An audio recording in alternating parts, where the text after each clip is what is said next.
Hello my dear students, ഇന്നലെയും ഇന്നുമായിട്ട് ലക്ഷ്യയിൽ എനോബിൾ 2023 എന്നൊരു programme ഉണ്ടായിരുന്നു. CA ഫൗണ്ടേഷൻ എക്സാംസ് ജയിച്ച ആൾക്കാർക്ക് കൊടുക്കുന്ന ഒരു ഫെലിസിറ്റേഷൻ പ്രോഗ്രാമാണ്. Congratulations to all the winners of CA foundation June 2023 exams.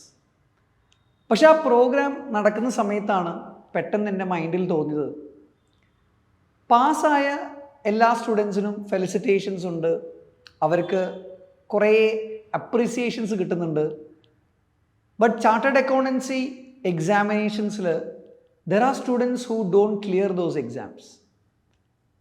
ഈ പ്രാവശ്യത്തെ CA ഫൗണ്ടേഷൻ എക്സാംസിലും എക്സാം എഴുതി പാസ്സാവാത്ത കുറേ സ്റ്റുഡൻസ് ഉണ്ട്.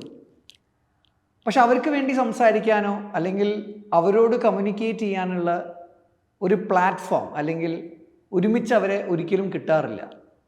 So this video is for you. CA foundation exams June 2023 എനിക്കറിയാം വാസ് എ ഡിഫിക്കൽട്ട് എക്സാം. കുറേ പേർക്ക് ചില സബ്ജക്റ്റുകൾ ഭയങ്കര ഡിഫിക്കൽട്ടായി തോന്നി. അവർ പ്രതീക്ഷിച്ച പോലെ റിസൾട്ട്സ് വന്നിട്ടില്ല. ഓൾ ഇന്ത്യ പെർസെൻറ്റേജ് തന്നെ 25% മാത്രമാണ് റിസൾട്ട് വന്നിരിക്കുന്നത്.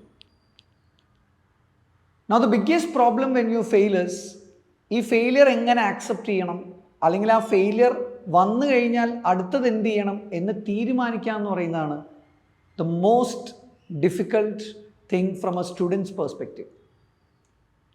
ആദ്യം എനിക്ക് കുട്ടികളോട് പറയാനുള്ളത്, റിസൾട്ട് വന്ന് ഫെയിലായാൽ the first thing is to do is just relax, forget about the results and just move on for the next 3 to 4 days.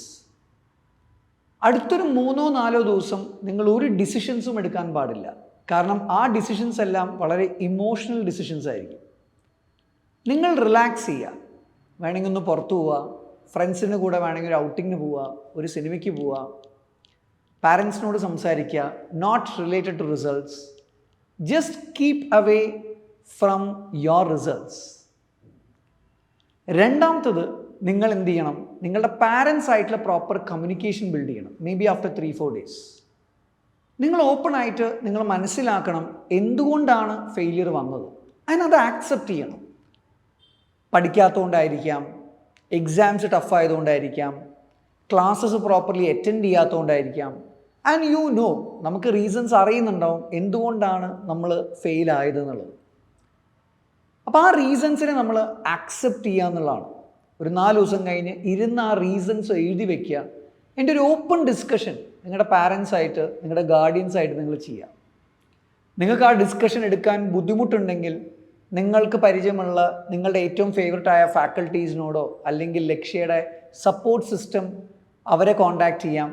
And അവരോട് വേണമെങ്കിൽ നിങ്ങൾക്ക് ആ കൺസേൺസ് അല്ലെങ്കിൽ നിങ്ങളുടെ റീസൺസ് ഷെയർ ചെയ്ത് നിങ്ങൾക്ക് വേണമെങ്കിൽ പാരൻസിനൊപ്പം ലക്ഷ്യയിൽ വന്ന് ഈ കാര്യങ്ങൾ ഡിസ്കസ് ചെയ്യാം. And the third most important thing is, ഇനി എന്ത് ചെയ്യും? എനിക്കറിയാം ഇപ്പോൾ കുട്ടികളുടെ ഏറ്റവും കൺസേണിങ് ആയിട്ടുള്ളൊരു കാര്യം എന്ന് പറഞ്ഞു കഴിഞ്ഞാൽ ഡിസംബർ 2023 ഫൗണ്ടേഷൻ എക്സാം എക്സിസ്റ്റിംഗ് സ്കീമിലെ ലാസ്റ്റ് അറ്റംപ്റ്റ് ആണ്.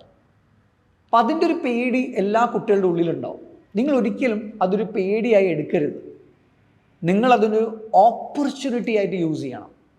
കാരണം ഡിസംബർ 23 എക്സാംസ് ഒരു ലാസ്റ്റ് എക്സാം ആയതുകൊണ്ട് എക്സിസ്റ്റിംഗ് സ്കീമിൽ there could be a possibility that there will be better results. So use it as an opportunity, as the chance where you get an opportunity to clear the exams. And the next thing is, എങ്ങനെയാണ് ഈ എക്സാംസിനെ approach ചെയ്യുക? See, first of all നിങ്ങൾ മനസ്സിലാക്കണം, ഇപ്പോൾ ഓഗസ്റ്റിലാണ് നമ്മൾ നിൽക്കുന്നത്. August, September, October, November 4 months ടൈമുണ്ട്. സോ ജനറലി സ്റ്റുഡൻസ് റിപ്പീറ്റ് ചെയ്യുമ്പോൾ വിചാരിക്കുക സെൽഫ് സ്റ്റഡി ചെയ്യാം, ഓൾറെഡി ക്ലാസ്സുകൾ അറ്റൻഡ് ചെയ്തതാണ്, അതുകൊണ്ട് തന്നെ എനിക്ക് വീണ്ടും ക്ലാസ്സുകളുടെ ആവശ്യമില്ല, സെൽഫ് സ്റ്റഡി ചെയ്യാൻ തീരുമാനിക്കും. ചില കുട്ടികൾ ക്ലാസ്സുകൾ വേണ്ട എന്ന് തീരുമാനിക്കാനുള്ള കാരണം വീണ്ടും അതേ ഫാക്കൽറ്റീസിനെ എങ്ങനെ ഫേസ് ചെയ്യും, അതേ ഇൻസ്റ്റിറ്റ്യൂട്ടിൽ പോയി എങ്ങനെയാണ് ആ ക്ലാസ്സിലിരിക്കുക, അവർ കൂടെ പഠിച്ച ആൾക്കാർ ഇൻ്റർവൽ ക്ലാസ്സിലിരിക്കുമ്പോൾ എങ്ങനെയാണ് നമ്മൾ ഫൗണ്ടേഷൻ റിപ്പീറ്റ് എന്ന് പറയുന്ന ബാച്ചിലിരിക്കുക എന്നൊരു തോന്നൽ വരും. പക്ഷെ നിങ്ങൾ മനസ്സിലാക്കണം, ഈ കോഴ്സിന് ഏറ്റവും ആവശ്യം എന്ന് പറഞ്ഞാൽ ഒരു സ്ട്രക്ചേർഡ് ലേണിംഗ് ആണ്. അല്ലേ? അപ്പോൾ ഒരു ക്ലാസ് മുറിയിലേക്ക് നിങ്ങൾ വന്നു കഴിഞ്ഞാൽ, നിങ്ങൾക്ക് ആ ക്ലാസ്സസ് പ്രോപ്പർലി അറ്റൻഡ് ചെയ്ത് കഴിഞ്ഞാൽ നിങ്ങളുടെ ഡെയിലി പഠനം പ്രോപ്പർലി മുന്നോട്ട് പോകും. നിങ്ങൾക്ക് എടുക്കുന്ന പോർഷൻ അന്ന് തന്നെ പഠിച്ച് പ്രോപ്പറായിട്ടുള്ള വീക്ക്ലി എക്സാംസും മന്ത്ലി എക്സാംസ് എഴുതിയാൽ നിങ്ങളുടെ റിസൾട്ട് വരാൻ അല്ലെങ്കിൽ നിങ്ങൾ പാസ് ആവാനുള്ള സാധ്യത കൂടും. അതുകൊണ്ട് തന്നെ it's very important for every student to opt to join the CA foundation repeaters class. അതൊരു മസ്റ്റാണ്. That will help you to get the flow of study. നിങ്ങൾ ആ ഫ്ലോയിൽ മുന്നോട്ട് പോയിക്കോളൂ. നിങ്ങൾ ഒരിക്കലും ഒരു സെൽഫ് സ്റ്റഡി ഓപ്ഷൻ ചൂസ് ചെയ്യരുത്. നിങ്ങൾ ധൈര്യമായിട്ട് ക്ലാസ് റൂംസിലേക്ക് വരണം. രണ്ടാമത്തത്, നിങ്ങളുടെ മൈൻഡിൽ അലട്ടുന്ന ഏറ്റവും വലിയ ചോദ്യമായിരിക്കും, ചാർട്ടേഡ് അക്കൗണ്ടൻസി എന്നെക്കൊണ്ട് പറ്റുമോ? എനിക്ക് മാത്സ് തീരെ പറ്റുന്നില്ല, അല്ലെങ്കിൽ എനിക്ക് 4 സബ്ജക്റ്റ് ഒന്നിച്ച് പഠിക്കാൻ പറ്റുന്നില്ല, എൻ്റെ ബുദ്ധിമുട്ട് അതാണ്, എനിക്ക് ആ പ്രഷർ താങ്ങുന്നില്ല. അപ്പം നിങ്ങളുടെ മൈൻഡിൽ ഓടുന്നതായിരിക്കും, ഞാൻ കോഴ്സ് സ്വിച്ച് ചെയ്യണോ, ഞാൻ കോളേജിൽ പോയി BCom പഠിച്ചാലോ, BComനൊപ്പം ഞാൻ ഫൗണ്ടേഷൻ എഴുതാം. അങ്ങനെ ഒരു തോട്ട് നിങ്ങളുടെ മൈൻഡിലേക്ക് പോകും. കാരണം ഇപ്പോൾ BComൻ്റെ അഡ്മിഷൻസ് എല്ലാം തുടങ്ങുന്ന സമയമാണ്. പക്ഷെ നിങ്ങൾ മനസ്സിലാക്കുക, നിങ്ങൾ ചാർട്ടേഡ് അക്കൗണ്ടൻ്റ് ആവാൻ വേണ്ടി സ്വപ്നം കണ്ടിട്ടാണ് നിങ്ങൾ CA ഫൗണ്ടേഷനിലേക്ക് വന്നത്. അത് ഉപേക്ഷിച്ച് അല്ലെങ്കിൽ അത് സൈഡിൽ വെച്ച് നിങ്ങൾ ഡിഗ്രിക്ക് പോവുകയാണെങ്കിൽ നിങ്ങൾ വീണ്ടും ഒരു ലോവർ ലെവൽ റൂട്ടാണ് നിങ്ങൾ എന്ത് ചെയ്യുന്നത്, ചൂസ് ചെയ്യുന്നത്. നിങ്ങളൊരു ഡിഗ്രിക്ക് പോകുന്ന സമയത്ത് ഒരു പ്രൊഫഷണൽ കരിയർ വേണ്ടാന്ന് നിങ്ങൾ വെക്കുകയാണ്. So in case you are planning to opt out, അല്ലെങ്കിൽ ചാർട്ടേഡ് അക്കൗണ്ടൻസി വേണ്ട, ഞാനൊരു സ്വിച്ച് നോക്കാം, ഞാൻ BComലേക്ക് പോവാം, അതിൻ്റെ പകരം look for another professional course. ACCA പോലുള്ള കോഴ്സുകളിൽ മാത്തമാറ്റിക്സ് ഒരു ബുദ്ധിമുട്ടല്ല. ACCA കോഴ്സുകളിൽ ഫ്ലെക്സിബിൾ ആയിട്ടുള്ള എന്തുണ്ട്, എക്സാം ഓപ്ഷൻസ് ഉണ്ട്. നിങ്ങൾ 4 പേപ്പർ ഒന്നിച്ച് എഴുതേണ്ട ആവശ്യമില്ല, ഓരോ പേപ്പറായിട്ട് നിങ്ങൾ പഠിച്ചാൽ മതി. സോ ചാർട്ടേഡ് അക്കൗണ്ടൻസി വേണ്ട എന്ന് തീരുമാനിക്കുമ്പോൾ അതിൻ്റെ ഒപ്പം നിങ്ങൾക്ക് എടുക്കാൻ പറ്റുന്ന ഏറ്റവും നല്ല തീരുമാനമാണ് ACCA കോഴ്സിലേക്ക് എന്ത് ചെയ്യാം, ജോയിൻ ചെയ്യാന്നുള്ളത്. സോ കരിയർ സ്വിച്ച് നോക്കുന്നുണ്ടെങ്കിൽ ഒരു പ്രൊഫഷണൽ കോഴ്സ് തന്നെ നിങ്ങൾ എന്ത് ചെയ്യണം, തിരഞ്ഞെടുക്കണം. നിങ്ങൾ ഈ ഒരു ഫെയിലിയർ കാരണം BCom പോലുള്ള ഡിഗ്രി അല്ലെങ്കിൽ കോളേജ് കോഴ്സിലേക്ക് നിങ്ങൾ എന്ത് ചെയ്യരുത്, ഷിഫ്റ്റ് ചെയ്യരുത്. അത് ആഗ്രഹിച്ചിട്ടല്ല നിങ്ങൾ CAയിലേക്ക് വന്നത്. സോ ഒരു കാര്യം മനസ്സിലാക്കുക, എനിക്കെന്തോ ഇത്രയും കാര്യങ്ങൾ നിങ്ങളോട് ഓപ്പൺലി സംസാരിക്കാൻ ഭയങ്കരമായിട്ടുള്ളൊരു ആഗ്രഹം വന്നുകൊണ്ടാണ് ഞാൻ ഈ 2 കാര്യങ്ങളും, ഒന്ന് നിങ്ങൾ റിപ്പീറ്റ് ചെയ്യണമെങ്കിൽ റിപ്പീറ്റ് ചെയ്യണം, നിങ്ങൾ ധൈര്യമായിട്ട് റിപ്പീറ്റ് ചെയ്യണം, നിങ്ങൾ പാസ്സാവും. ഇത് 3ാമത്തെ അറ്റംപ്റ്റിലും 4ാമത്തെ അറ്റംപ്റ്റിലും 5ാമത്തെ അറ്റംപ്റ്റിലും പാസ്സായ ആൾക്കാരുണ്ട്. അതുകൊണ്ട് ധൈര്യമായിട്ട് റിപ്പീറ്റ് ചെയ്യുക. പക്ഷേ ക്ലാസ്സിലിരുന്ന് റിപ്പീറ്റ് ചെയ്യുക, ക്ലാസ്സുകൾ അറ്റൻഡ് ചെയ്ത് റിപ്പീറ്റ് ചെയ്യുക. അതല്ല നിങ്ങൾ കരിയർ സ്വിച്ചാണ് നോക്കുന്നതെങ്കിൽ the best option you can choose is ACCA.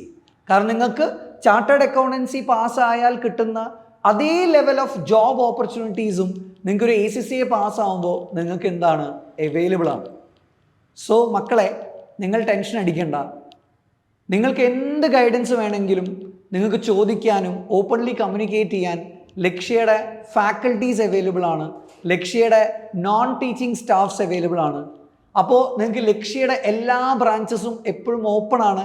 ഏത് മൊമെൻറ്റിലും നിങ്ങൾക്ക് ലക്ഷ്യയിൽ വരാം, നിങ്ങൾക്ക് ലക്ഷ്യനോട് സംസാരിക്കാം, നിങ്ങൾക്ക് എന്ത് കാര്യങ്ങളും കമ്മ്യൂണിക്കേറ്റ് ചെയ്യാം.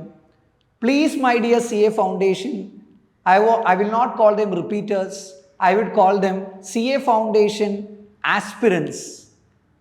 Please come to us, speak to us. We are ready to help you. Let's do this together. December 2023 will be our attempt.